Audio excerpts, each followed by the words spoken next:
It was just last week that we were together, and I know many of you have now seen Styles a little bit over the last, month, or at least twice over the last month, so that's really good. And then today what we're going to start to do is move into some of the other tools that we think are really important, really at any point in your career. But again, you guys, part of the context here of what Colliers University provides and Ken and your leadership there provide is, getting this stuff installed, if you will, earlier in your career. Oh, sorry. The workbooks? Yeah, I just wanted to make sure everybody had their workbooks. Oh, okay. Yeah, because you're going to need those today. And, I learned this material when I was 20. Yeah. Oops. Do we need a break? No, we're okay. Oh, okay. And, and the things that I'm going to show you guys today are very simple. They're not trivial. If you really work to apply these into your career, even if you're struggling with styles, so from the sound of the homework, I don't feel like you guys are, but some people struggle with styles. What I'm hoping is that today you can even set styles aside and you can look at some of these other tools independently and see if they won't help you. Because we do offer more than styles. So the brief review, you guys, of what we did last week in terms of setup is try to get people back in touch with. We're not going to be professional baseball players or professional hockey players. We're going to be professional players in the game of business. And the game of business is this interesting game that was invented because we generally got life and death figured out. So we started a new game. We called it business. And if you look underneath what business is, it's a game to create, establish, maintain, and preserve identity. That's it. And the better you can do that, the more prosperous you will be. The quicker you can walk into a room, like Ken was saying about Thomas, and you have a way of presenting your identity so that other people can figure out how to relate to you, so that then they're open to listening to your value proposition so they can ultimately choose whether or not to participate with you, you're going to make more money. And the people who can't present their identity that way, people then struggle to figure out how to relate to them, which means their value proposition usually is weaker. So it's a game you can get really good at, just like any game, when you really understand the fundamentals. And that's what we're doing in this course. When you go out and really look at the game, and many of you mentioned this in your homework responses, number one, you realize your identity is up to you. And hopefully what that does is it re-empowers people. A lot of people like to give their identity away, think that it's up to somebody else, leadership, somebody else on their team to handle. No, it's not. It is absolutely up to you from day one. And to be a great player in this game, you want to be really focused on helping other people grow their identity. Most people spend their whole lives, when they don't understand the game, consumed with trying to grow their own identity. It's a habit we fall into. When you're the person on the field who can look and feel a little different because you're focused on growing other people's identity, you can get ahead. And as you get out there in this game, what you'll start to notice is you've got a bunch of habits. You've got things that you do to protect your identity the same way everybody else does. It doesn't make you any different. We're all human beings on this dirt ball hurtling through space, and it's what we do. And what we're going to try to do in this course is give you more and more eyes to see some of the habits you might fall into so that you can have a choice about whether or not continuing to do those things. And the primary habit that we work on is what you do under pressure. Pressure is what changes us more to behave like animals than people. It affects our reptilian brain. It affects our biology in ways that are being proven out over and over in studies that are done. And what we've identified over the years is that generally speaking, people tend to fall into one of these four categories. Matter of fact, all animals do. To either dictate, migrate, tolerate, or hibernate. And the joy of this is once you understand yours, and a lot of you guys seem to be coming to, good terms with what your own styles are, now the game really opens up to you because you can spend the rest of your time, other than when you get into a breakdown, really looking around and going, well, what's going on with this other person? Where do I have the first meeting? What do I do in this negotiation? What do I do to try to close this person? What do I do in these different real-life situations that introduce pressure? And what you can start to predict is people are starting to lose their minds. And it gives you this awesome, maybe that's an overstatement. It gives you this way of looking at the game unlike most people. So Colliers is big on uncommon knowledge. You want to do what everybody else is doing, apply common knowledge. If you want to make money that other people aren't making, apply uncommon knowledge. And we tend to believe that this way of looking at the world is uncommon. Not many people play the game of identity this way. Okay?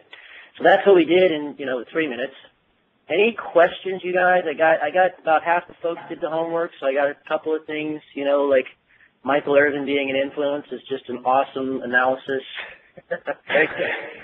No, really. I mean, it's really good. Like you know, anywhere you watch people, you're going to be able to map this over. But anybody having any particular questions at this point? Comments? Well, I tried to use the whole market force. I had a meeting yesterday, and I was kind of struggling on the fact of just listening to what he had to say while also trying to figure out his identity. Yeah. It takes a little bit of, it takes practice. And it's going to be like anything. The first few times you do it, you might, it's like when you're learning to ride a bike, right? You might fall. Yeah. But how did it go? Like, what did you observe? What did you see? What things stuck out? What style did you ultimately think the person was? Well, Chris and I, we were doing a lot of the talking, and the gentleman that we met with, he was fairly quiet. I guess he was listening more than actually speaking. So I wasn't too sure. He definitely wasn't. I don't know, the fact that he brought his EA too. I don't know if he was more of a control just because of that fact. So there's just things like that. What was the context of the meeting? It was a first introduction meeting, and they just have a real estate need like in a year from now kind of thing. So we were just going to assess their current situation and see how we could help them out. Interesting. Okay, so a lot of times what you'll find is control people struggle to not speak. Okay. Because of this inherent survival strategy. And as a matter of fact, if he was a control person, look, I'm going to say this, but I don't mean this because I don't know you well enough. I'm not trying to be an a-hole, but if he was a control person, then that's not a good meeting because with control people, you want them talking about their vision, their idea, where they see the future going for their business. And then what you want to do is you want to be able to recite back to them that you understand their vision. Okay. Okay. So it's a big thing with control people. See, control people are confidence-based in their entire perspective, especially when they're feeling pressure, is, are you confident? Like, they don't worry about their own confidence. Yeah. They worry about, are you confident? Okay. What was his title? He was the general manager of the company. He deals with all the real estate decisions. So one of the top guys. Yeah, he was the top guy at that office. So it ended up being a good meeting. They want to use us, and these are renewals. Great. I just wasn't sure. He was very quiet. We were doing most of the talking, so I was just. No. Look, and who is this, by the way? Is this Sam? It's Miles. Miles, I apologize. Okay. Sorry. So Miles, look, that's what I was saying. I don't want to overstep my bound. It actually sounds like he probably was in control because a lot of times controls can't stay quiet. Yeah. Right? A lot of times the quietest people in the initial stages and the heaviest thinkers are authorities. Okay. Right. Okay? Yeah. And, they're the ones that tend to be better listeners even because, they take a lot in and they think about it. So he could have been more on that side. Interestingly, here's the thing, Miles, is it'd be nice to try to, look, I get it, it's a deal, it's got a lot of money attached to it, and if you're uncomfortable, I don't want to push it, but if you can figure out which one he is between the two of these, the strategy actually for our next meeting will be pretty similar with just one variation. Like the next meeting would be around, if he's control, really get in there and say, what we like to do is understand where you're trying to take the business a little better, and if we could just get an hour of your time to just go through what your vision is. Yeah. 30 minutes of your time, okay? Whereas if he's an authority person, the purpose of the meeting would be to talk about the problems that maybe he's had in the past with other brokers. Okay. And any obstacles that, he really wants to make sure that you guys, don't fall into the same trap. But either way, with one of those, with both of those styles, you'd like to get them talking because that's the way that they like to prove confidence. Okay. Does that make sense? Yep, makes sense. Like, does it feel like something, that makes sense really, like as it relates to this potential client, or sounds like existing client now?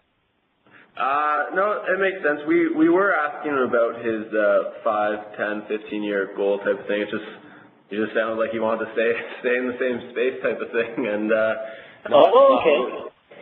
Yeah. Well, that actually, that's a little bit more evidence of, somebody who's pretty secure where he is, wants to keep things the status quo, not change it up. Yeah, just the fact is that one building is vacant. Like, I think the vacancy is around 50%. So that's bad in our business. So the fact that he still wants to stay there, I don't know. Oh dear. All right. Well, look, it's good practice. It will feel a little bit like a foreign language at first, where you're the guy's talking to you and you're trying to translate inside your own head, kind of a thing. Yeah. Okay, but and so you don't have to pick your most important meeting. That's like asking a golfer to change his grip before a big tournament. That's pretty tough. Yeah. But if you are in a meeting, just like you were doing, Miles, I mean, if you're not the primary and you're able to be more of an observer, for example, at least pick a meeting and try it. Yeah. All right. And the more you practice, the better you get. And if you don't practice, it'll all go away, right? It's like any exactly. Yep, perfect. Anybody? Sorry, go Travis. I had a meeting yesterday. It was a client, actually my first deal. So we gave them. We went and for lunch. Sorry, appreciation lunch with them. Congratulations. Thanks. So it was me and one of my senior guys, and I came in trying to figure out what his style was, and I thought it may be difficult just because the context of the meeting was a little bit more light, and it was just thank you and sort of a lunch. Yep. So I thought it was going to be a lot of sincerity based. But the first question he asked before my senior partner came in was, so how's the business? How are things going for you? And then I asked him the same, and he kind of got into his business for the next 15 minutes. So I definitely, even though it was just an appreciation lunch, I'm like, this guy is, he is competency-based. He's talking about business first, and then towards the tail end, we started talking about more personnel and travel and building rapport that way. So I thought he probably is a control. Look, I got to tell you, man, you guys are making my day. I'm like going to tear up over here. No, but I mean, how cool is that, Bill? Like, you could really see it, right? I could see it, yeah. That is so awesome. Travis, I want to ask the questions. Ken, did you notice that he used language like should and, if he's a control, like, do you notice some of the stuff in the viewpoints and so on? Were they there? Like, this is what our business should be doing, and here's what we're doing over the next 5 years, and here's my vision. Did he get into that kind of stuff where you were picking off that this is more of a control than it is an influence or a power? Yeah, because he was really talking about the idea, and he was really excited. He's going to Seattle. He got a meeting with the Gates Foundation, so he was really talking about the direction of the business and really reflecting more on the future. That's why I kind of picked off he might have been a control, whereas the authority may have talked about his experiences or more so business and what they've done in the past. But it was that and the fact that he was just talking agency that I thought he would be a control. Well, that is, for me, for Ken, for us, I mean, these last two conversations, guys, this is where the rubber meets the road. Now, I get that was at the end of the deal and in a, not earning the deal situation, but, what you have now, Dill, is should this person come into your radar in terms of being a potential client again, what you have is a way now to reduce transaction costs. What I mean by that is you can now go with some tried and true strategies as opposed to having to rely on just your intuition and make it up.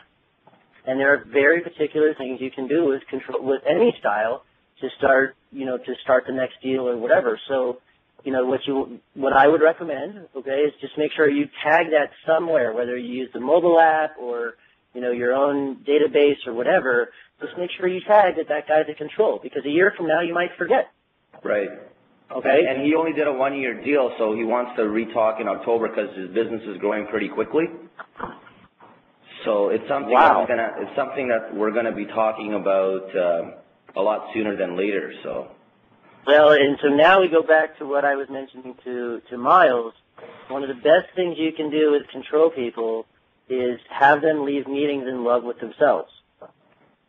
Okay. Not in love with you, in love with themselves. And so, take the guy to lunch well before October. I'm sure you're planning to do this still. And, challenge yourself to get in front of him and just get him talking about his future. Take notes so he sees that you're being confident. Mm-hmm. And then, recite his vision back to him. Not in a pandering way, but demonstrate to him that you get his vision. See, for control people walk around and they think to themselves, how can I soar with the eagles when I'm surrounded by turkeys? Right. Okay?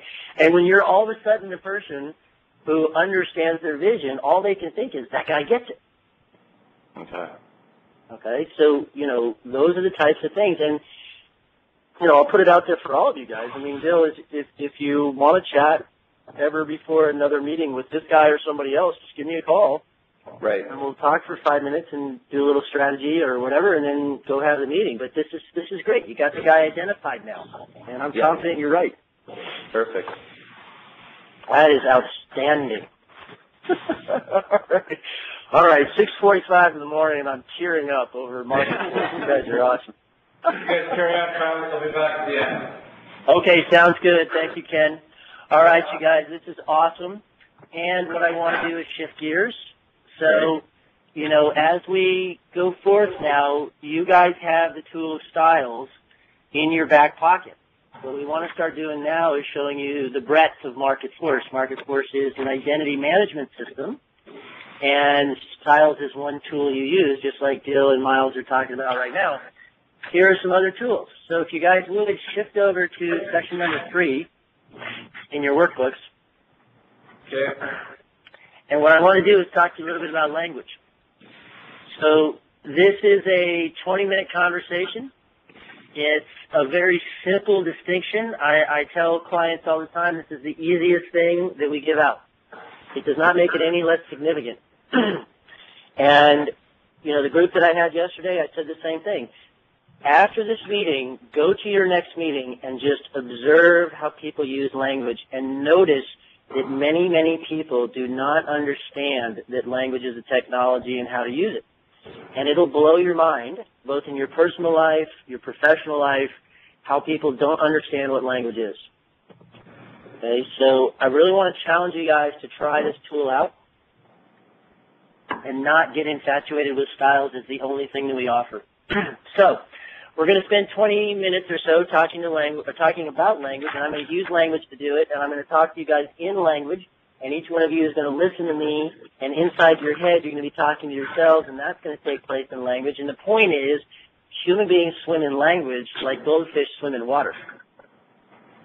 So trying to talk to a goldfish about water is trying to talk to you guys about language. It's very awkward. And when do you guys suppose is the only time a fish really understands that it is completely surrounded by water? When it's out of the water? I don't know. Exactly. That's right. Fish actually need water to breathe. We don't need language to breathe necessarily, but think about what we do with language, you guys. We create our whole realities in language. We create our identities in language. We coordinate action with other people in language. We talk about, games and all this other stuff in language. We make up stories about ourselves in language. All of this stuff in language. And yet, there's something really interesting to start to appreciate. And the claim that we put out there, and I'm interested to see what you guys think, what we say is language is a technology. Now, Sam, why do you suppose, or do you suppose, well, let me ask it this way. Do you think that could be important, and if so, why? Language being a technology? Yep. That's the right answer, by the way. Stop me there. Well, this is what I mean is, let's all just stop for a minute. I mean, guys, look, I know it's Wednesday, whatever, mid-morning, you got lunch coming up, but just hang with me for a minute. Think about this.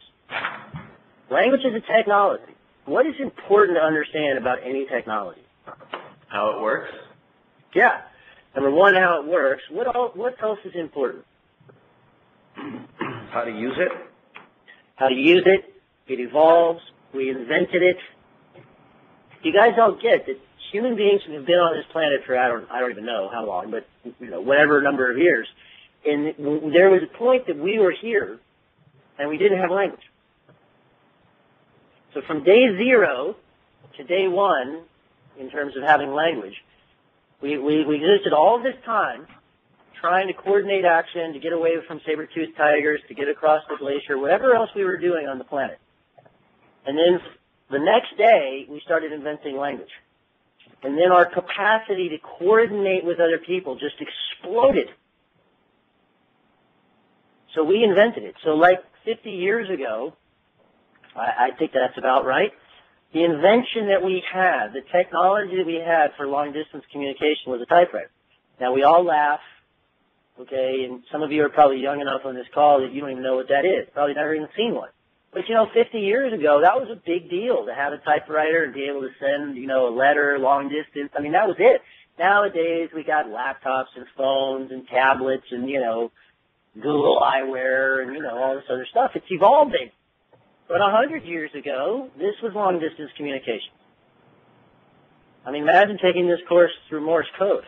You think it's hard now. Yeah, exactly. You think it's brutal now.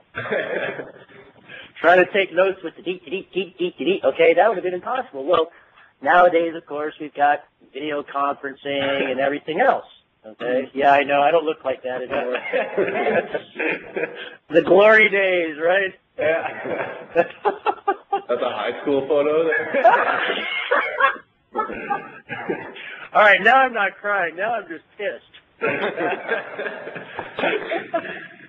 Oh, you guys are shitty. I love it. All right? But the point is, technological communication, or technological innovations around computers are obvious.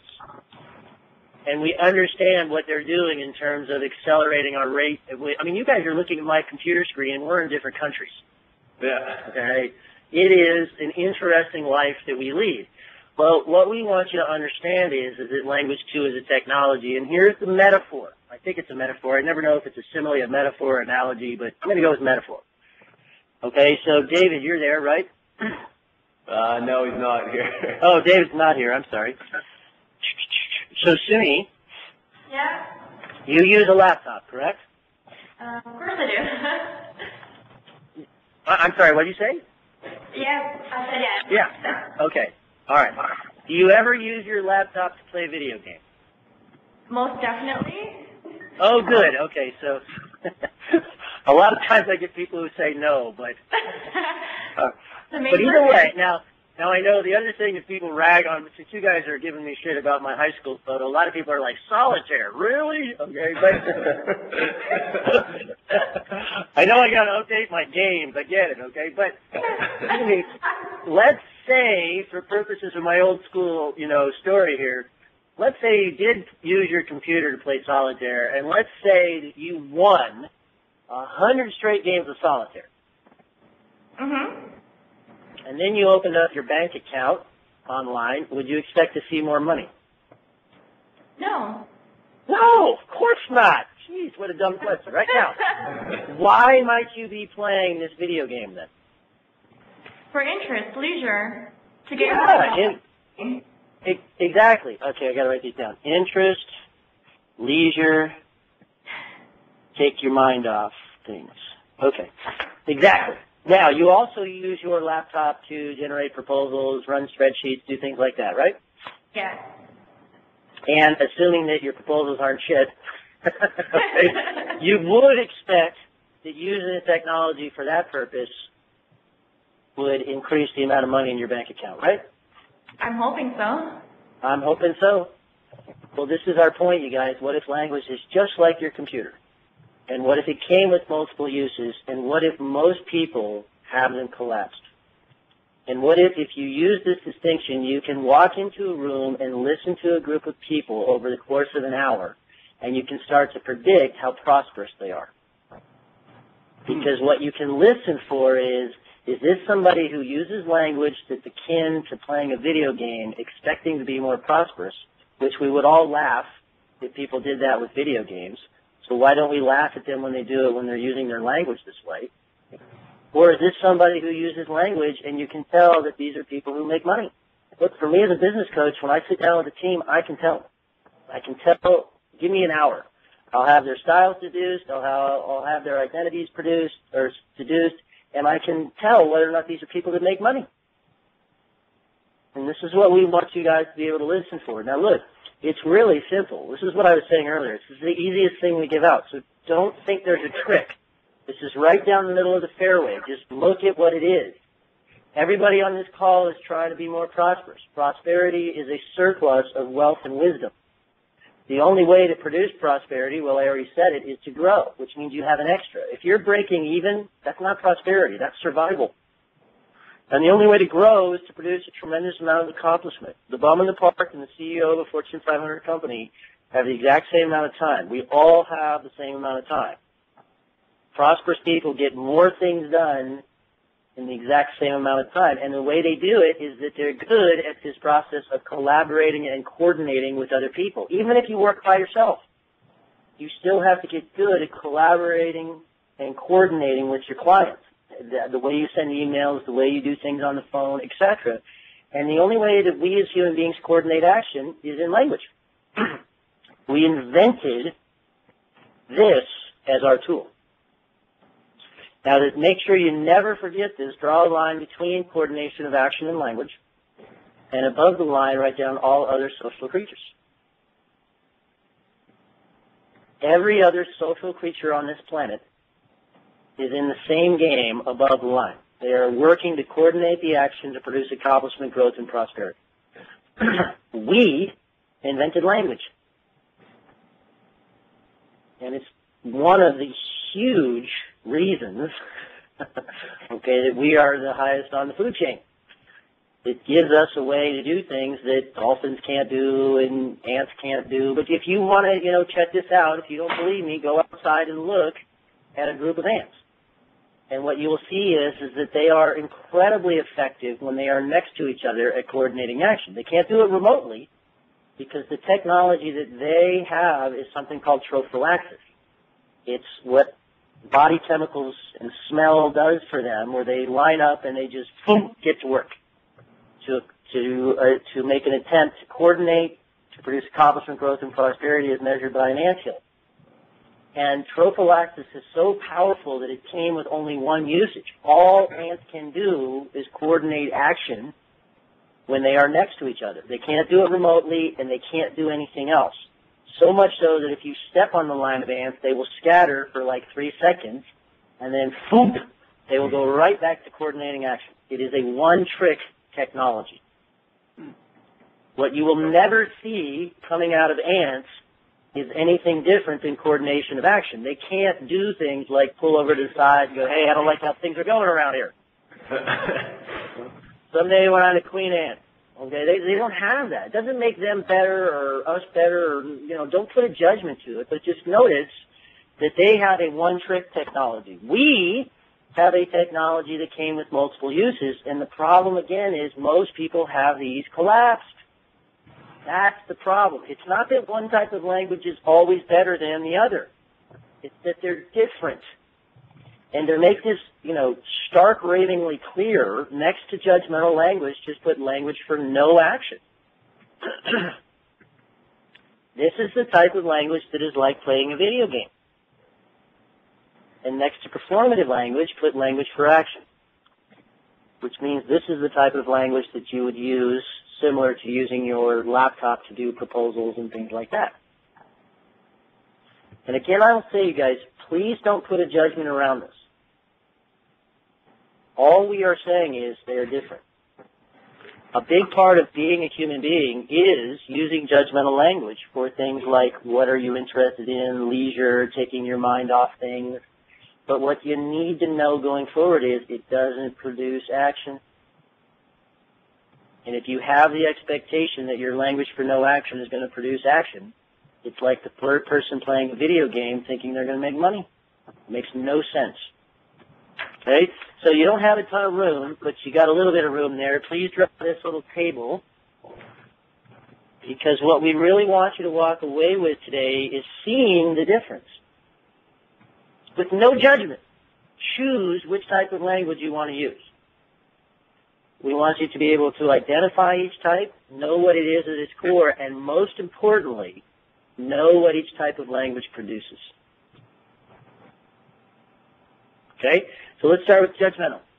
Judgmental is very quickly identifiable as coming after the words but or because. You want a little red light on your console saying this person's about to launch into an opinion. This is what you like, it's what you don't like, it's what you believe, it's what you think, it's what you hope, it's what you want, it's what you don't want, it's all this other stuff. And the moment you launch into an opinion, what I want you guys to look at is inside your brains there, in language. I'm going to give you my opinion on something, and I want you to just to see, visually look inside your brain and see what kind of language goes off. If I tell you guys that I like Mayor Ford up there in Toronto, what goes off inside your brain? You don't mind all his His issues. his issues at all? Yeah, yeah. Okay. So I may make a assessment on your moral compass. That's right. Now, what if I reverse the opinion and say I don't like Mayor Ford? What goes off in your brain? You give off more of a ethical vibe to me. Yep. And so what you're reporting there, if you look underneath, I mean, it's great that you're saying it out loud. That's perfect. But if you look at those two comments and you look at what they are generally speaking, with one of my opinions you agree, and with one of my opinions you don't. Right. Right? You got it. And this is the point, you guys. Judgmental language has a limitation. And that is that it leads to either agreement or disagreement. And that's it. That's all. Goes no further. That's it. Full stop. Period. End of story. Okay? That's it. Now, here's the issue. And all of you have experienced this, I would imagine. You come in one day and there's a bit of a breakdown around one of your deals or situation, okay, or if you played on a sports team, you know, there's a problem, whatever it is, wherever you can relate to this. Okay, boom, you come in one morning, there's a bit of a breakdown, so you all pull together into a conference room or into a huddle or whatever, and everybody talks about what happened and why it happened, and some things you agree with and some things you disagree with. You leave that meeting after an hour, you go back to work, and you all get back together 2 days later, and nobody did shit. Yeah. Can you all relate to that? Yep. Yeah. But wait. We all agreed. Didn't we all agree that what we needed to do was X? Why didn't you do it? Well, you're not pulling your weight. And then what you notice is it's just an unleashing of judgmental language.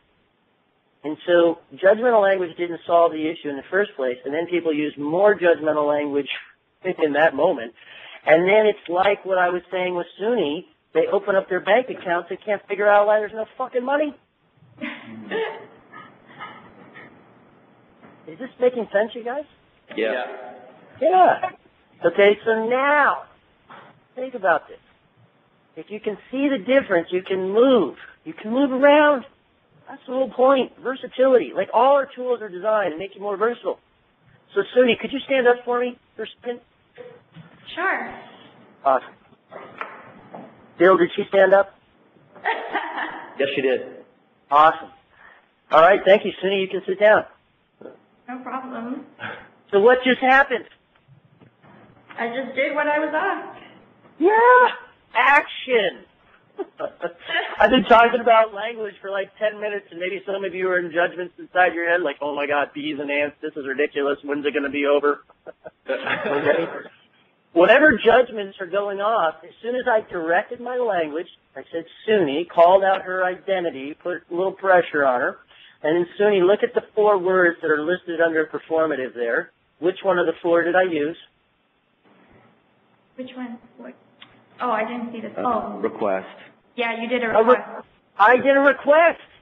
Guys, it's not rocket science. Performative language is the only kind of language that when you use it, it's actually happening. It actually happens when you say it. Everything on the judgmental side is chit-chat. I mean, what we all think about Mayor Ford and moral compass, I mean, look, it's important and it's meaningful, but, really, does it make a difference? When I say, Suni, could you stand up, it's like, boom, her body just, even if she doesn't want to, even in like inside her head, she's like, oh shit, he's going to ask me to dance, or, whatever judgment, right? Boom, her body just goes into motion. And so if you were to drive down to the nearest hospital and go in and listen to the doctors and the nurses and the support staff, I guarantee you will hear more language for action. And then if you were to drive to the airport and go up to the air traffic control tower and listen to these people talk to the pilots, you would hear more language for action. And in both of those situations, why do you suppose you hear more language for action? Because they need shit done. Produces results. Yeah. They need it. And why? I mean, viscerally, why do they have to get results in those 2 scenarios? Because people's lives are on the line. There's a risk involved.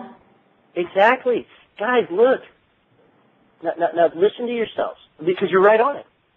What we've established is the game of identity is not a life or death game. Like, nobody's going to, like, Dill, even if you had screwed up your first deal and gotten fired, which you didn't do, okay, but if you had, you wouldn't have died. Right. Now you would have lost some identity. It might have been harder to get another job. I get it. Like, I'm not saying, you should be indifferent about it, but it's not a life or death. Like, none of us are going to die doing what we do. Mm-hmm. But why wouldn't we look for any conceivable advantage that we can get in this game against our competitors? And if what human beings use when everything in the world is at stake, whether they've been trained on it or not, why wouldn't we use it in a game where we're looking for an advantage? And the joy of this is that it's just not that hard. It really is not that hard. Performative language, there's only 4 performatives in any language, English, Spanish, Chinese, Japanese, doesn't matter. There's only 4 things you can do in language that really prompt action in yourself and others. And the first one is a declaration, which is a promise to the future. So we will grow our business by 20% in 2014. That is a long-run declaration. It is shot into a very uncertain future, which is what makes it so hard for people to do. Like, every year, people are asked at the end of the year to project what's going to happen in the following year. And look at how much energy goes into budget season. Well, I don't know what's going to happen with the economy. What do you think? It's like, just make a fucking declaration, please. And then you get a commitment, okay, or a promise, which is a short run. A short run, something that you can do to help you achieve the long run declaration. So we will grow our business by 20% in 2014. My promise to the team is to make 100 cold calls a week. That's something I can do in the short run to help us achieve our long run declaration. And then what you'll notice in this progression is people automatically start making requests. A request is an interesting one. Think about this. A request is a promise by the person making the request to be satisfied if the other person does what you ask. So when I said, Suni, could you stand up for me, even though she may have been thinking, well, what else are you going to make me do or whatever, my request was just, could you stand up? So I was making a promise to be satisfied if she stood up. So we will grow our business by 20% top line this year. My promise is to make 100 cold calls a week. Hey, Suni, could you help me put together a database so I can make my 100 phone calls? That's a request. And then the last one is an assertion, and an assertion is a promise to provide evidence. So when we get a quarter into the year, what we might do is sit down and look at whether or not Travis has made his 100 cold calls a week. And you know what? Nobody's going to give a shit for my story. Well, the reason I couldn't do it is because, Miles was doing this and Dill, who cares? In sports, it's like you either make the block or you don't. And if you don't make the block, there's somebody on the bench who's loving the chance to get on the field. Yeah. Nobody gives a shit for your story. I mean, and, what's nice is when I talk to other people who are athletes, it's like athletes get this. It's like in athletics, do you guys think about this? Athletics, there's a professional league, there's a developmental league, there's people in college, there's, people in juniors, and, everybody's rooting for their teammates, but there's somebody sitting on the bench going, if that guy goes down, I get my shot. Yeah. I mean, that's what it is to be an athlete. That's why one of the big things they say about being an athlete is being available, like actually being on the field. Because if you're not there, they're going to put somebody else in. And this is a chance. And think about this, you guys. We all watch sports, or at least most of us do. And it's just a great metaphor here, even if you don't watch sports. But think about it. When you and I go to the stadium and we sit in the stands and we render all these judgments about what the coach did or didn't do, our judgments don't influence the outcome at all. 0%. As a matter of fact, we have to pay to watch the guys on the field play. That's where all the prosperity is. Yeah. So what we're saying with this is, when you're on the field of business, come down out of the stands, put on your uniform, and start making some promises. Because everybody's got an opinion, but who gives a shit? The most prosperous people I know just don't have that many opinions, because what they learn over time is, nobody really gives a shit. Who cares? Yeah. And what do you guys notice is in common about all four of these? I've already said it, and it's written on the screen. What's common between them? Yep. You have to make a promise to do something. Exactly.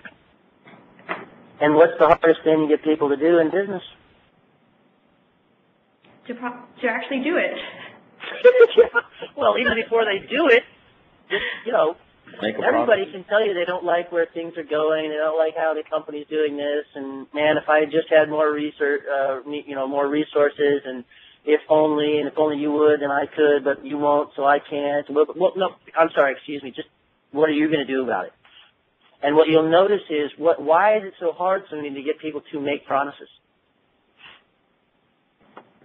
I think it's more because then they have to stick to it, right? If they want to keep that identity, they have to be accountable. There we go. Yes. No, you got it. Because, and guys, what we just did is we filled out the right side of this map. Okay? Performative language is the only thing that you can do with your mouth that is actually action-based. Everything else is just sitting in the stands talking about it. So it's making a form of a promise. It's the only thing that happens when you say it, and you were exactly spot on, Suni, is the moment you promise to do something, it's actually changing the environment. It's creating an expectation. The rest of us go, okay, let's see what you got.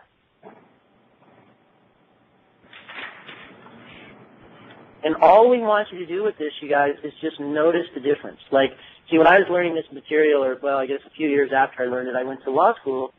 And I just tell you this because I feel like it's a good example. I hope it comes across the way it's intended. I've been worried lately, actually, that when I tell this story, it sounds a little bit bombastic, and I don't intend it to be that way. So you guys tell me if you have that judgment, please, because I don't want to do that. But when I was in law school, I still owned a company. I owned some real estate. I was married. I was training for Ironmans. I was getting my MBA at the same time. And I used to walk by my colleagues in law school, and they would fucking sit around for hours talking about how hard law school was. And it just used to blow my mind. I was like, if you guys would just do the work as opposed to being in your judgmental conversations about how hard the work is, you'd be done. And it was stark to me. I mean, these were, intelligent people, clearly, ambitious people, clearly, who just couldn't see that all the energy that was going into all that judgmental language just doesn't influence the outcome at all. Does that make sense? Yeah. Yep. And the thing about it, you guys, is in this game of market force, in this game of identity, you either make a promise or you don't.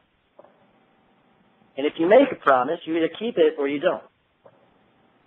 And if you don't keep it, you either renegotiate it or revoke it before it's due, or you're a criminal. And your market will punish, the people in your market will punish you for criminal behavior all day long. And it will, just like you were saying, Suni, it will negatively impact your identity every time. And nobody gives a shit for your story. We live in this fantasy that we can justify why we didn't deliver on our promises. And anytime somebody tries to do that to you, you know it doesn't work. And yet we live in this fantasy that when we give our great story, other people are going to understand why we didn't deliver on our promise. And nobody gives a shit. Sorry. So, with that being said, here's the goal. During the day, when you're on the field of business, on the field of market force, on the field of identity, aspire to a 2080. Aspire to keep your judgmental language to lunch and, a few breaks here and there, and maybe the first 5 minutes of a meeting like we did today when we talked about baseball and hockey. Look, it's a big part of being human. And then the rest of the day, let's, figure out, okay, who's doing what and by when? You got any promises of me? Anybody got a request? What's our declaration? What's our play call? What's the evidence say about how we're doing? Boom, let's go. So, Travis, yeah. is that the ideal ratio, or ideally would it be 100% performative? Well, look, the choice is yours. I put this out there, look, I'm the type of person that could live in 100% performative. Okay, but I think you want to be careful with that, because if you come across too heavy-handed at some level or too almost robotic, you can actually turn people off. Mm-hmm. So you want to be tactful about it. But look, the choice is yours, and if you can get a group of people around you who can be even more performative, and if your clients appreciate it, yeah, go full out, man. But I put this out there because most of the time when people really take a look and they really look in an authentic way, what they find is they're running actually closer to 50-50. Yeah. Maybe 60-40, like 60% performative, 40% judgmental. And even at 60-40, let's assume 60-40. If you're somebody who's 60-40, the difference between 60-40 and 80-20 is 33%, which means that what we can do is we can take a meeting that used to last an hour and make it last 40 minutes. And if you do that often enough, guys, what that means is that you can do another deal, or you can take a vacation, and that's prosperity, right? Like there starts to get our surplus. I can't give you more hours in the day. Can't do it. Okay. What I can do is start making you more of an efficient, effective human being. Remember, we use this moniker of upgrade your humanware. Okay, the networks are up and running. It's now the humanware that's obsolete. It's like, get better. And this is one of the ways you can easily get better. And I will challenge you guys, just go out and watch and listen to the meetings that you're in. For me, it still blows my mind. And it blows a lot of people's mind just to listen to the other human beings and realize that most people are living in a fantasy that their judgments are going to put more money in their bank account. And it just doesn't happen. Fair? Yeah. Last little story, because I think it's a good one. When my kids were 5, 2, and 0, so our twins were just born, I had this epiphany moment about language as a technology, because I looked at my children and realized that I had children at all different levels of installation of the tool. So when our twins were 0, they had no language. So my ability to coordinate action, produce accomplishment, growth, and prosperity in the family unit with Robert and Ruby was really minimal. They just cried for everything, and I couldn't tell if they had pooped their pants, wanted milk, wanted mommy, were colicky, were sick, ear infection. There's no language. And so just as a parent, you're just so hopeless. It's like, God, I just wish you could tell me what's wrong. And then our 2-year-old was at a point where she could string together a couple words. Okay, so she had a little bit, she had version 1.0 of language. It was like, Daddy, milk. Okay, awesome. I know what she wants. So my ability to coordinate action with Ella was, getting better. And then Avery had turned 5, and I mentioned to you guys, my wife and I use a lot of this material, in the family unit. And we have a strategy, like our intention with our kids is to raise responsible children. That's the intention of Allison and me for our kids. And one of the ways that we want to do that is get this installation between judgmental and performative language installed very early. And so when Avery turned 5, what Allison and I talked about is when she would come into the room and say things like, I'm hungry, I don't like this toy, I don't like these crayons, or, whatever the big issue is for a 5-year-old, right? Yeah. Okay, Mommy and Daddy wouldn't do anything. Because what we don't want to teach her is that judgmental language causes other people to act. Because we don't want her coming to work for you guys in 15 years at Collier's and be the person that comes into your office and goes, I don't like what the company's doing. I don't like what's going on here. I wish we would do something different. And then live in this fantasy that all of a sudden other people are going to take action. So what we will say to Avery is, Avery, do you have a request? And so we're pushing her to learn how to be more performative with her language. She's 8 now, and you'd be amazed. Like, when Avery comes into the room and she wants something, she can actually use performative language. Daddy, okay, can I have some milk, please? It's like, and I know that sounds ridiculously simple, but as she gets older, she's going to start to realize that a lot of her friends can't do that. And that's a big difference and a big chance to separate herself from other people. I'm telling you guys, everybody has an opinion. Next time somebody's giving you their opinion, ask them if they have a request, and they will look at you like you're talking Russian. Okay, because everybody can talk for hours about having an opinion, but ask them if they want you to do something and they just completely clam up. Or ask them if they have a declaration. Great, what are you going to do about that? Well, I don't know. I thought it was my job just to have an opinion. It's unbelievable. All right.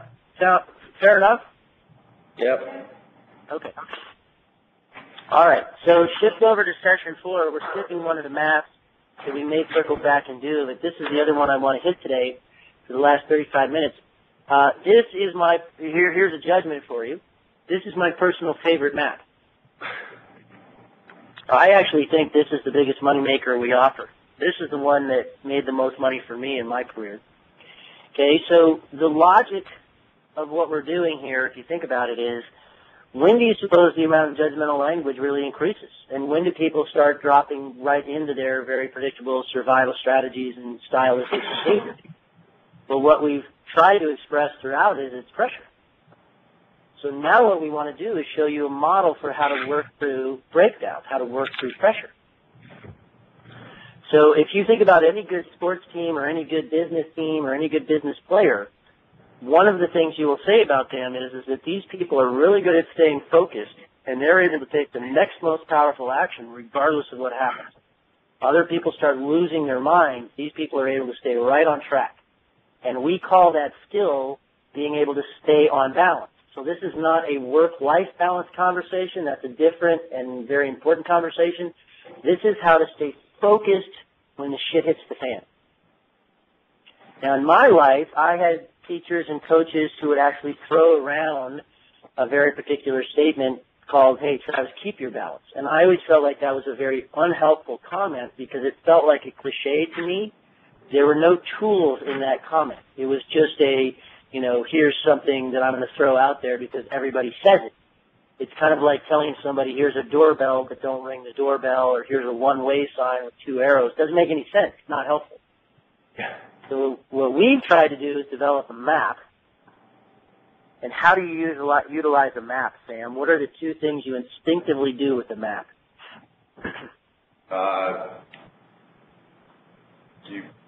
You look for where you're going. True. And how do you do that? Like, what are the 2 things you have to know? Direct, so a compass. Mm-hmm. Yep. And where you're starting from. Yep. So you got to know where you are. You got to know where you want to go. And if you look at the page in front of you, it's got an upward and downward facing arrow. Look at the second rung on the downward facing arrow. It says judgment. Part of the reason that we're showing you judgmental language before we have this discussion is we want you to realize when you're in a big series of judgmental language, you've probably lost your balance, unless it's after hours and you're just sitting around shooting shit. If you're on the field of business and you're in a long, drawn-out, judgmental conversation, you've probably lost your balance. And then we're going to show you how to get back on track. So if we do this right, you're going to be able to see it sooner because you have the map. You're going to be able to see it sooner that you've lost your balance. And we're going to give you a really cool little mechanism for for getting back on track quicker. And I hope it feels like to you guys I don't oversell Market Force. I mean, obviously it's made a big difference in my life and my career, but it's this little thing to help you get back on track. I've actually had people tell me it's changed their lives. It changed my life. It's a very simple distinction, but very few people do it. So we'll show you that in a couple of minutes. The first thing we want to do, though, is go real high level, go real big picture on you, get way up into the high-level philosophy, and give you a great quote here from a great American philosopher. Have you guys heard of this great American philosopher, Mike Tyson? Of course. Yeah, of course, right? Yeah, he's right up there with Socrates. Well, he's not a great American philosopher, but he did say something amazing when he was the heavyweight champion of the world. What he said was, everyone has a great strategy until they get punched in the face. All of you guys came to work today with a great plan for what you were going to do for the day, and then, boom, you had something happen that felt like a punch to the face. And what this model is designed for is present tense. What do you do when you get punched? So let's take a look at the first couple paragraphs here. And the first sentence of the first paragraph says, projects are started to appropriate market force by accomplishing a particular future. And we claim that this is now a statement of fact. Now, you're still kicking the tires on market force on this whole system, so I get it.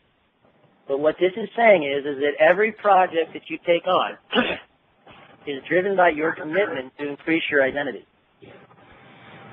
Even projects in your personal life. Like for me, and, Dill coming up for you, when you have kids, and like for me, I travel a lot. So when I travel a lot, I lose market force with my family. My kids, are pissed off. So when I come home, sometimes I'll say, hey, I'll make a declaration. Hey, let's do something fun on Saturday. And then we talk about it, and we promise that we're going to go to the park and have a picnic. That project is being started to earn back some identity with my family. And the only way you earn identity is by accomplishing what you said you were going to accomplish in the time frame you said you were going to accomplish it. Nobody gives a shit for your story, why not? And that's what I was saying earlier, is if I wake up on Saturday and go, you know what else, I'm not going to go to the park with you guys, I'm going to go to work instead, I'm going to lose market force because I didn't come through on my promise. Doesn't matter where you apply this, every project you take on is driven by your commitment to increase your identity, and the only way you do that is to accomplish your X by time Y. That should not be news to you at this point. What might be news to you is to notice that every time you take on a project, a breakdown happens. So we wake up on Saturday morning, Ruby's got an ear infection, which happens a lot, by the way, or it's raining, or Robert doesn't feel good, or Avery doesn't want to go. So, punched in the face. As a matter of fact, part of the reason that we use break-in action is because we're trying to get away from something very particular. Like when I throw out the word breakdown, what is the automatic judgment that you have about the word breakdown? Good thing or bad thing? Bad. Bad. Well, what we're trying to do is to root out the judgment. If you're not picking this up, we're trying to root out the judgment. See, what if we're not even trying to reverse your judgment to thinking that breakdowns are good? What if we're trying to have you be somebody that lives a little absent of judgment? What would life be like if when breakdowns happened, people were a little less judgmental about whose fault it was, the shame, blame, guilt, the protection of their own individual identity? Think about how much drama, time and energy, suffering would be reduced in that moment. And we think some of that comes from having the perspective of what life really is. And so here you go. You weren't expecting this in your market force course, but here's a picture of the rest of your life. You guys ready? Yeah. All right. You're going to have a breakdown. And then you'll figure out a solution. And then you'll have another breakdown, and you'll figure out a solution. And then it'll be breakdown, solution, breakdown, solution, breakdown, solution, breakdown, solution, breakdown, solution, and then you'll die. We call that a market force pep talk. No, but think about it. Your life is breakdown, solution. You woke up this morning, your alarm clock didn't go off on time. Boom. You're trying to drive in, there's an accident on the highway. You get into the office, boom, there's an email from the client you can't stand. Okay, you got this market force course when you should be working on other stuff. Boom, breakdown. Breakdown, solution, breakdown, solution, breakdown, solution, breakdown, solution. You guys get that I meet people who are literally living their lives like someday when the breakdowns stop, I will get on with my life. And that is just not how the world works. The only way that I know for you guys to not have any more breakdowns, stop taking on projects. Now that will lead to a big breakdown called no more money. Okay? But that'll be one breakdown and then you can go live on the street and all that. But if you want to stop having breakdowns, stop taking on projects. Otherwise, fucking get over it. Life is breakdown, solution, then you die. Can you please get over it so we can get on with it? And in the next sentence, as you get on with it, what you realize is in an effective person or an effective community, a breakdown is not seen as a problem. And a problem is what? Well, a problem is a person's story about his inability to perform on a project. And if you launch into your story about your inability to perform on a project, well, of course, what you're using is judgmental language. And what you are looking for is agreement from other people about why something didn't happen. And this is what we're telling you is, even if you get agreement, you're not going to get more money in your bank account. So is it really worth the time and effort? So in an effective person or in an effective team, a breakdown is only seen as a stop. That's it. That's all. No drama, no pomp, no circumstance, no tissue for your issue. It's just like, hey, look, got a breakdown, and it's an opportunity for learning. And if you really stand back and think about it, you guys, why do we put together teams? What is the purpose of a team, would anybody say? To work more efficiently and faster? Yes, efficiently, faster. What did you say to me? To support one another? To support one another, yes. And to be able to work efficiently, to work faster, and to support one another, what is the skill that those group of people have to be able to do together? Collaborate, right? Collaborate, which requires that they are able to communicate and communicate for what purpose. Now, look, I'm not trying to draw this out. I'm just trying to get you guys, like you're doing, to pepper and think about it. What we claim is if you really stop and think about it, the underlying skill that a group of people have to have together is that they're able to learn together. So that I learn how to support you, Suni, and we learn how to work better together so that we can work more efficiently and work faster, as you said, Dill. And then, the communication that we're using is supposedly helping us, learning how to communicate better together, all that kind of stuff. The skill is that we have to be able to learn together. And what do you guys learn the most from? Anybody. Keep it real. What do you learn the most from? What you do really, really well, or what maybe isn't working so well? When you mess up. When you mess up. So isn't it interesting that most people live in a judgment that breakdowns are bad? And what does that do? It puts them in protection mode. They don't want to let anybody know they're having a breakdown because that'll damage my identity, and I'm going to protect my identity like it's life or death. So I'm not going to let you know that I'm having a breakdown. And what does that do? That interrupts our ability to learn together. One of the biggest things that I have learned in my career is that there's a huge misconception about success. People believe that successful people and successful teams have less breakdowns. It's the opposite. Successful teams and successful people have more breakdowns. What they have, you guys, is a capability to work through the breakdowns quicker. And they don't have the same breakdowns. So you write this down. It won't show up on the screen, but please write this down. A breakdown is not bad. The same breakdown over and over again is bad. And what should be obvious and implied in that is that's because there's no learning. See, what good teams are able to do is go, hey guys, look, I'm having a breakdown. Here's what's going on. No bullshit story. Here's what's going on. What does anybody think we could do about this?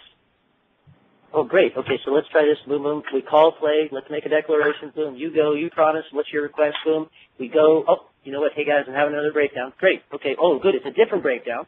It's not the same breakdown. Now, what do we do on this? And there's no drama. There's no all the other stuff. It just consumes energy. So what we invite people to do is change your mindset about breakdowns. Create a new relationship with breakdowns. You don't have to live in the fantasy that they're good, but at least, well, I shouldn't say at least, go for being absent of judgment. They're just inevitable. Breakdown, solution, then you're done. Let's go. And once that happens, then we can get to the mechanism. And the mechanism is awesome. And I'm telling you, if you've tuned out at all, give me 5 minutes here, or 7 minutes, whatever it takes, because this is awesome, I think. Okay? The source or the cause of every breakdown is intention. No intention, no breakdowns, no breakdowns, no intention. In Australia, they call it no worries, mate. The source of the cause of every breakdown in your life is your intention. Does that make some sense? Yep. Awesome. Here's the story. Apply. Apply that rule, okay, or that statement. Apply that to this non-work-related story. So I wake up real early one morning on a Saturday, and it's 20 to 5, so it's really early only because I couldn't find a different picture. And I think to myself, my intention is to have a nice breakfast. So then I go, you know what? I'm going to have a bowl of cereal, and I'm going to go old school and read the newspaper. You guys probably don't even know what a newspaper is. I really have to update my examples. And so I hop out of bed, and I go to the pantry, and I'm an authority guy, so I run some analytics, and it takes me about 10 minutes to decide. But I finally pick out a cereal, and of course I pick the one with the most sugar. And then I pour the cereal in the bowl. And then I run outside and I get a spoon, and then I run outside and I get the newspaper and I bring everything in and I put it on the kitchen table, and then I head over to the refrigerator. What's going to happen when I open the refrigerator? There should be milk, but there's no milk. Exactly, there should be milk, and there's no milk. And what's going to be the first thing I say to myself when there's no milk in the refrigerator, Suni? The F word. I'm sorry. Yeah, yeah, you know I gotta me well. use water again. Yeah. Yeah. But this is why we like to keep it real. And you, Suni, you obviously know me well enough that yes, I do use the F word. Okay, but let's say you don't use the F word because you're a more evolved human being than I am. But you use some variation of shnikey or fudge or darn or darn it or whatever, and it happens in language. See, this is what we're trying to connect you to. See, a lot of people go, okay, theoretically, what do you mean by a breakdown? Look, we're not into theory. What we're claiming a breakdown is the moment you go, oh, shoot, okay, anything, little ones, big ones, it's, that's the punch to the face. And every single one of those punches to the face, is a chance to waste your time, or to use this simple mechanism to stay on track. Now watch me waste a lot of time in my little non-work related example. So boom, there's no milk, and then foop, I just go right down the downward facing arrow. Anger. Can't the guy just have a nice Saturday? The judgment. Hey Allison, why didn't you pick up more milk? The kids are drinking too much milk. This is bullshit. And then it's, 5 o'clock in the morning, I take a fight with my wife, and now Saturday's ruined before it ever got started. Now, apply what we talked about. No tricks. I mean, yeah, it's a 3-minute story, but, just So, and who cares if you get a wrong answer, by the way? I mean, who cares, right? Nobody gives a shit. Let's just learn together. And you guys will probably get the right answer, by the way. But 2 questions here. What is the breakdown in my story?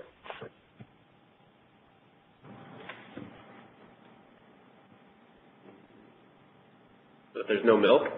Yes, exactly. See, don't overthink it. Just go with your gut. Absolutely. That's the moment of Oceanite. That's the stop in the action. What's the cause or the source of the breakdown?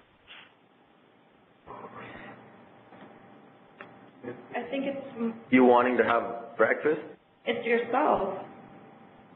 Yes. Now you're both right. And what was Because that's what what you was wanted. that? What? Say it again, Suni. Sorry, it's because you wanted that cereal in the morning, so wouldn't it go back to yourself being the breakdown? The cause of the breakdown? Yes, but it's something very particular. And Suni, you're hitting around it, but I want to make something very clear. See, it was because I had an intention. And Suni, what was my intention? That you were going to have this breakfast and everything was going to be there, True. available to you kind of thing? Yeah. Okay. And now, so you said something 30 seconds ago. You said it differently now, which is good because we are actually going for the latter. What a lot of people will say when we get to this point is they'll say, "Well, your intention was to have cereal." But what was my intention? Breakfast. A nice breakfast, right? And why is that important? Start the day off right. Well, that part is true, but why is it important for me in this moment? See, if you guys were at my house and you were on my team and I was starting to have a breakdown, why is it important for me to know that my intention was not to have cereal, it was to have a nice breakfast? Because then, I think it's more like because if you know what your intentions were and that you weren't mainly focused on having that cereal, you can go back and just get something else to eat. As long as That's the goal, right? Your goal is just to have breakfast, a nice breakfast. Yep. So it would be like if I was running around in a circle in the woods, and you came, you were on a hike and you found me in the woods running around in a circle, and I was all pissed off because I couldn't get out of the woods. Chances are what you would hand me is a compass. Yes. Well, intention is like a compass. And in the moment of the breakdown, and so just, go with me for another minute here, see if this makes sense. See, we claim that in the moment of a breakdown, the best thing you can do is not be the person who focuses on the breakdown. So if you're not writing this down, please write this down. This is there's probably like 5 or 6 takeaways from this course that I believe are just super critical. Like the trust thing that you talked about, Dill, competence versus sincerity, understanding judgmental language versus performative language, one's for action, one's for no action. And then this, okay, in the moment of a breakdown, don't focus on the breakdown. Focus on what you intend. Oops.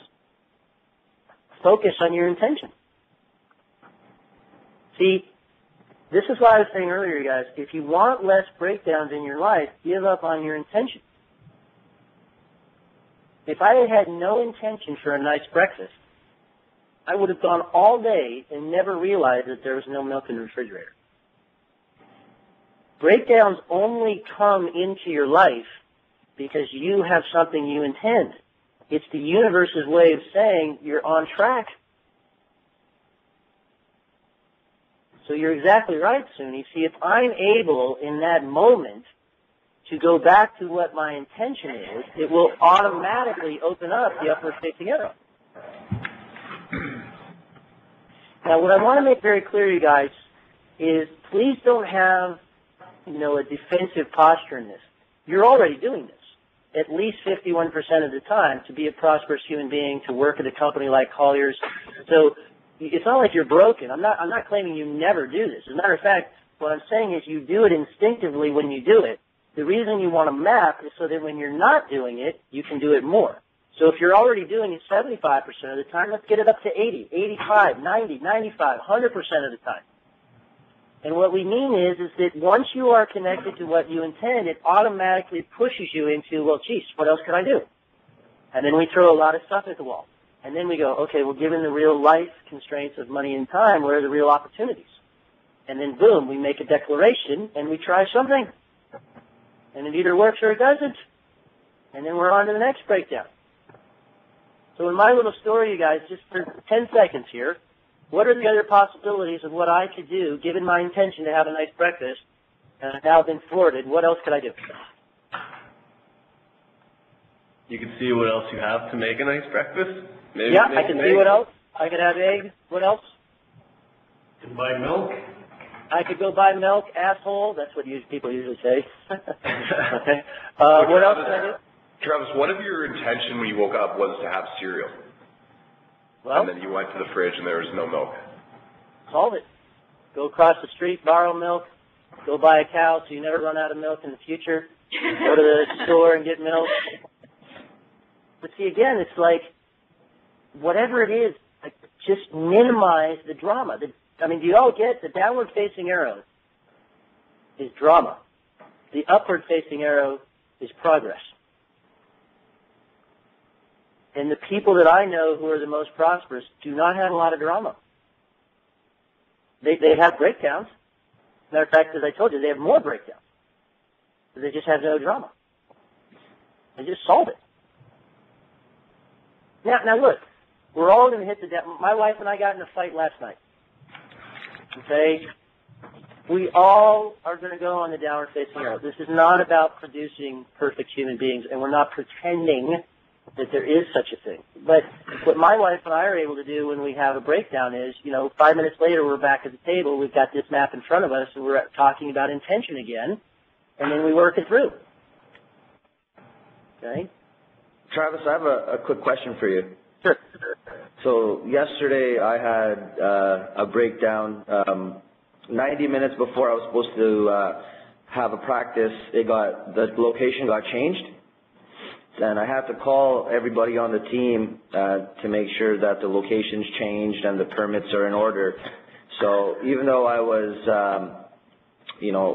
finding a solution and breaking through it, the problem was I was emotionally upset and swearing, not to anyone, but so I was almost doing both. I was finding I was doing the solution, I was going about it the right way, but I was pissed off and it almost seemed like I was doing both. So is that okay? Sure.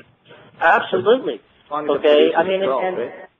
And that's part of, again, I think being human is, sometimes when the breakdowns hit, especially when there's a lot of zeros or, in this case, a lot of responsibility and a lot of families relying on you to be the leader and all that kind of stuff. You're a human being. You're going to have the, dang it, darn it, why did this happen, and blah, blah, blah, blah, blah. But it's like, none of that solves it. And you getting on the phone and going, look, my intention is for the kids to have fun after school, okay, or whatever your intention is. Maybe in that case when there's no way to get a practice in, it's like, hey guys, let's go to have pizza together. Right. But if you're connected to what your intention is, you look for a way to solve the issue. Like I had a client once who, we really were trying to apply this real life to a family situation. And he was telling me that his intention was to build a treehouse with his son. And it was kind of upsetting for him because 2 weeks in, his son wasn't as interested in building the treehouse. And so what I started questioning him on is I said, well, Jim, wait a minute. Let's just really look at what was your real intention? Well, it was to build a tree. Well, really? Yeah. And then we talked about it, and 5 minutes later, he's like, yeah, my intention was really to spend some quality time with my son. I've been traveling a lot. We're not that close. We're starting to drift apart. I was like, so it's really not about the treehouse. And once he got that moment of clarity, he was like, oh, yeah. And so what they did is they went out and tore down the treehouse together. Because the son had decided he really didn't want it anymore, so it became kind of fun to tear it down. So they were using hammers to, destroy it and all that kind of stuff. And then they just went out and did whatever else they did. And it's like clarity of intention purifies. It purifies every situation. And guys, look, I've been on these calls and done this work long enough that I've been in the middle of these calls when breakdowns happen. So, there's a fire drill. And we're partway through, and it's like, well, given our intention to increase prosperity for all of us on the call, what else can we do? Well, let's go outside and put it on your speakerphone and let's pick up the call. I've had people, the IT goes out, so the live meeting goes out. And I go, this is awesome, you guys. Go over, look out into the office, and just watch how people behave around this breakdown. And the brokers and the producers that make less money will be the most upset. Oh, this place sucks. I can't believe it. This happens all the time. I can't do my job. Blah, blah, blah, blah, blah, blah, blah. And the guys that make a lot of money just go, well, given my intention to be prosperous, what's the next most powerful thing for me to do? You know what? I'm just going to call a client and go to lunch. And it's just no drama. And this is the thing, you guys. And Bill, like you're saying, now the drama might be happening inside, or maybe there's a moment of like, okay, like, pissed. And then it's like, you know what? Let's just fucking handle it. Right. And just move on. And this is what I'm saying, you guys. If you wouldn't be working at a place like Colliers if you weren't already doing this. But the reason that I love this map so much is it shows you what you're doing when you're doing it. That's what a good map is supposed to do. And that way when you're not doing it, you know you're not doing it. And if you're an ambitious person, you'll do it more often. See, the first company that I owned where it was an energy efficient lighting company, so it was just pure construction project management, we just stuck this up on the wall in a big poster. We hadn't even started training people on it yet, and it started changing behavior. Because people would walk by and go, oh, what's that? Oh, an upward and a downward facing arrow. Whew, I don't want to be on a downward facing arrow. Let's see, what is it? Oh. And then we would train to it, and all of a sudden it was like, we didn't need as many people. That's one of the biggest things you'll learn in your career, I think, is that throwing more people at it doesn't necessarily help. People are not the solution most of the time. They have a lot of judgments. They're in their different styles. They're protecting their identity like it's their life. They're losing their balance. They're expensive. You get upgraded people, they're incredibly valuable. And so all of a sudden, we were able to cut, our project management team like basically in half, maybe not quite half, but we were able to substantially reduce it. It got to the point, you guys, when we would go out to pre-construction meetings at different hospitals around the United States, I would show up and I would actually deliver this conversation for about an hour to our subcontractors. And what we would say is, look, guys, we're going to work on this project together for 6 months, 8 months, 12 months, whatever it is. It's a huge hospital, millions of lights. It's going to be, a huge endeavor. We're going to fuck up. You're going to fuck up. The hospital's going to fuck up. There's going to be breakdowns every which way. Can we talk? So let's have a mechanism for how we work through the breakdowns together. And if we could get contractors to do that, we used them every time we could. If we couldn't get them to do it, we fired them. Or we limped through the one project we had, and then we never fucking used them again. It got to the point where we use this with our clients. We would say to our clients, look, the next guy's going to come in and tell you that there are no breakdowns. We're not going to tell you that. We're going to tell you that we are the best in the world at working through breakdowns. And here's our mechanism. And we'd love it if you worked with us on this project this way. Okay, so you're already doing it. And one more thing. So you guys in the future will be leaders, and you will have people on your team. And Bill, you're already doing coaching, and maybe some of the others of you do coaching. And if I could make one request, show this to the people you're coaching. Show this to your teams and your recruits in the future. I mean, Bill, show this to the hockey team or whatever that you're coaching on how to work through problems when you guys are having them. You will be amazed at how much fun people have when they stay on that upward-facing arrow and how much drama and suffering people have when they spend all their time on the downward-facing arrow. Travis? Yes. It's Russell. It's a long-winded question, but probably more a reference to what I'm going through now, being new to Colliers. Yep. So you talk about the breakdown. So every day I face this for the past 1.5 months that I've been here. So every day I face a breakdown in the sense I come planning to do certain things for the day. and then I get punched in the face, obviously. Yes. And then Yep. when I get punched, I go back to the judgmental and the performative concept. And Yep. I don't want to be judgmental, so I focus more on the performative. So I want to do something that's more revenue generating, for lack of better words. Right? So 80% of the time I'm thinking about performance. And what if I don't have the answer? And referring back to this map that you have here, and I don't have an answer to where am I going wrong? So how do I find the map, if you will, or the right destination? Well, okay, so this is great, and we're, look, guys, if anybody has to go, we're at the top of the hour, so I get it, but let's, Russell, to your question, see, to us, what a possibility is, it's something that could happen, but probably won't. And so what you have to get good at is really, really throwing a lot of stuff at the dry erase. Now, that doesn't mean, Russell, that you have to have the solution. See, if you don't know what to do, what are the other possibilities? Who could you go and talk to? What kind of research could be done? Is there a mentor you could take on? Is there a manager you could talk to? Could you go back and brainstorm it with the client? I don't know the answer. But what you'll notice is this is where all the learning takes place. See, adults don't learn as fast as children because we can't stay in a conversation for possibilities as long as children can. So what I would say, Russell, is every time that happens, just sit there, and if you get stuck, go ask somebody else. So look, here's the situation I'm in. Here's the breakdown I'm having. What other possibilities could I try? And if that person can't answer, go to the next person. Go to the next person until you feel like you've got a number of possibilities to choose from. Then you start factoring in real life. Then at some point you have to make a play call. You have to actually try something. Mm-hmm. And the measurement of success of that something is that you got through the breakdown quicker and that it leads to a new and different breakdown. As long as, Russell, you don't end up in the same spot, mm-hmm. then we would consider that a success. Because life is breakdown, solution. Just don't be having the same breakdown. Breakdowns are not bad. The same breakdown over and over is bad because what that signals is no learning.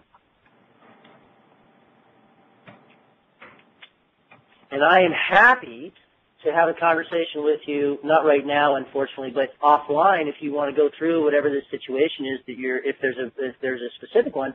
And I'm not saying I'll be able to solve it, but I think, what you learn is that you don't even have to have the answer. You start throwing possibilities. What else can we do? What else can we do? What else can we do? And I'm telling you guys, that's the muscle that atrophies for us as adults. We lose the capacity to be in that conversation.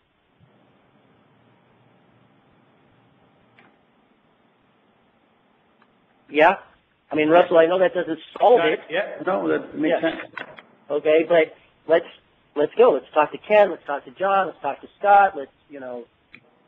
Who else can we talk to? If you don't know, what else can we do?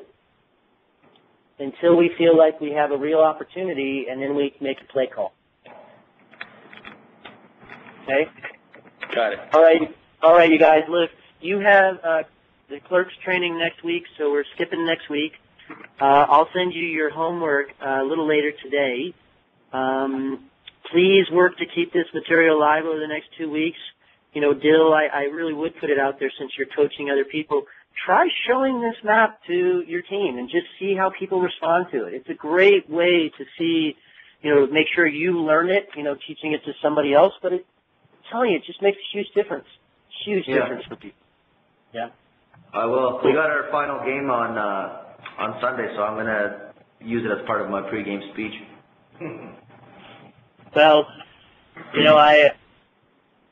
if you do that, I would love to hear how it goes. And, it's just awesome. One of my big commitments in life is to get this to people earlier in life. Because remember, guys, I learned this when I was 20.